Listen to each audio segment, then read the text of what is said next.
எப்போ கொடுக்கும் அப்படின்றத நம்ம தெரிஞ்சுக்கணும்னா எப்போ நம்ம ஜாதகத்தை பார்க்கணும்? சனி பயிற்சிலையா, இல்ல ராகு கேது பயிற்சிலையா, குரு பயிற்சிலையா? அதெல்லாம் கிடையாது. அதுக்கும் இதுக்கும் சம்பந்தம் இல்லை. அப்போ கிரக பயிற்சியில பார்க்க கூடாதுன்னா பார்க்கலாம்.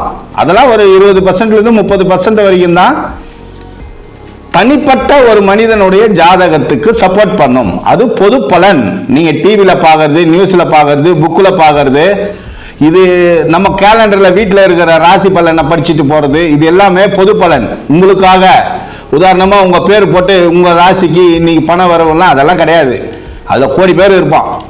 அதனால உங்களுடைய சுய ஜாதகத்துல உங்களுக்கு என்ன தசை நடக்குது, அந்த தசையில உங்களுக்கு பொருளாதாரத்தை கொடுக்குமா, இல்ல உறவை கொடுக்குமா, இல்லைன்னா உங்களுக்கு கொடுத்த பணத்தை எடுத்துட்டு போயிடுமா, விரயம் ஆகுமா, இல்லைன்னா பிரச்சனையே கொடுக்குமா, அப்படி இல்லைன்னா நோயை கொடுக்குமா?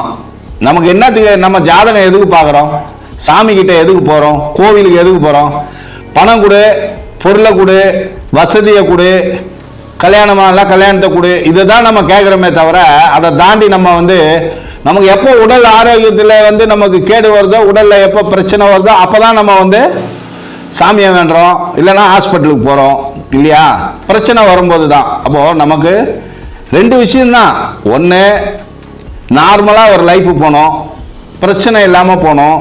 பொருளாதார ரீதியாக நமக்கு லேப்ஸ் இருக்கக்கூடாது. இருக்க சொந்த ஒரு இடம், ஒரு வேலை, ஒரு குடும்பம், இதுதான். இதை தாண்டி நமக்கு என்ன தேவைப்படுதுன்னு கேட்டிங்கன்னா, புகழுக்காக ஒருத்தவர் ஓடுறாங்க இல்லையா? புகழ் ரொம்ப முக்கியம் வாழ்க்கையில். புகழ் அப்படின்றது பார்த்தீங்கன்னா அவமானத்தை நமக்கு கொடுக்க வேண்டாம் அப்படின்னு நம்ம கடவுள்கிட்ட வேண்டோம். அவமானம் இல்லாம, கடன் இல்லாம, பிரச்சனை இல்லாம குடும்பம் ஸ்மூத்தா போகுதுன்றது எத்தனை பேர் குடும்பத்தில் இருக்குது இல்லையா? அதே மாதிரி நம்ம 2 விஷயம் தான் நம்ம ஜாதகத்துல, நம்மளுடைய சுய ஜாதகத்துல நம்ம செக் பண்ணி